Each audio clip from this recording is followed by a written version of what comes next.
For the purposes of this video, we will use sodium chloride as an example to show how a Born-Haber cycle can be constructed. We know we've got two possible ways that we can form the lattice, NaCl solid. Directly from the constituent elements sodium and chlorine in their standard states, enthalpy of formation remember, and theoretically from the gaseous ions of the constituent elements, lattice enthalpy of formation. Clearly the elements in standard states are at a much lower energy than those when as gaseous ions. The lattice formed will be lower in energy than both the gaseous ions and the elements in standard states. We can show this using an energy level diagram with energy increasing upwards on the left like a y-axis. Our job now is to figure out all the smaller steps we must carry out to go from the elements in their standard states to gaseous ions. Remember, this can't be done in one go. Firstly, both the sodium and the chlorine have to be atomized and turned into single free gaseous atoms.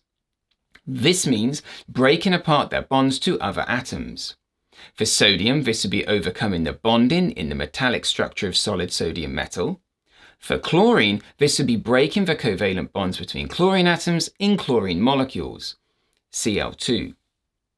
We can measure the enthalpy change for both the atomization of sodium and chlorine, but not together at the same time. We have to break this stage down into two steps, one for each element. Here we have atomized the sodium as it has gone from Na solid to Na gas. Energy is needed for this process, endothermic. It will have a positive enthalpy change, positive delta H, and the combined energy of the sodium and chlorine is increasing, meaning we now show them above the sodium and chlorine in standard states. Next, we have atomized the chlorine and it has gone from half Cl2 gas to Cl gas. Energy is needed for this process, endothermic. It will have a positive enthalpy change, positive delta H, and again, the combined energy of the sodium and chlorine is increasing, meaning we now show them at a higher energy than before. The chlorine has to be written as half Cl2 to start with, as chlorine is in its standard state, Cl2.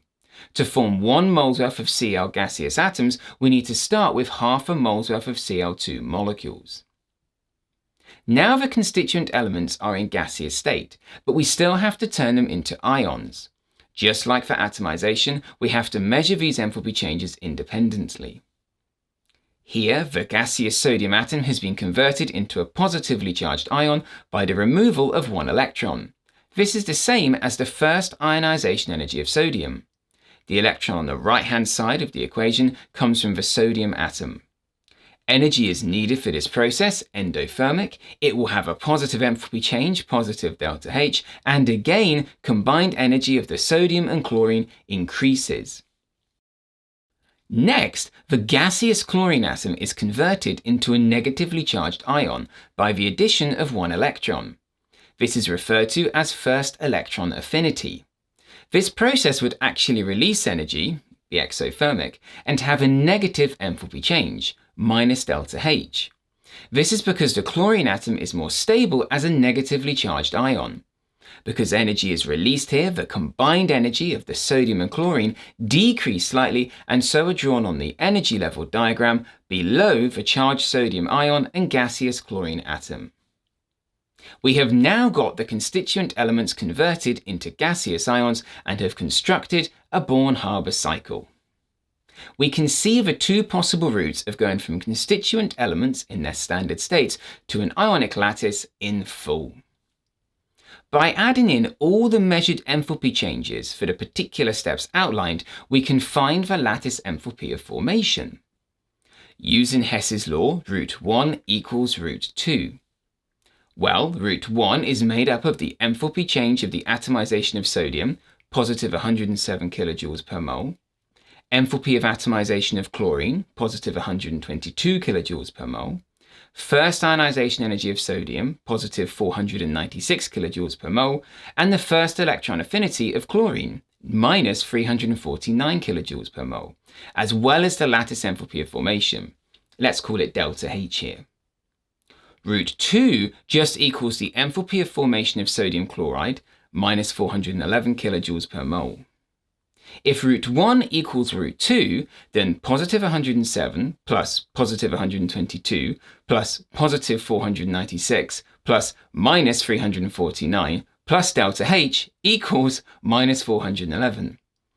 This can be simplified down to positive 376 plus delta H equals minus 411, meaning delta H, the lattice enthalpy of formation, equals minus 787 kilojoules per mole, as minus 411 minus positive 376 equals minus 787.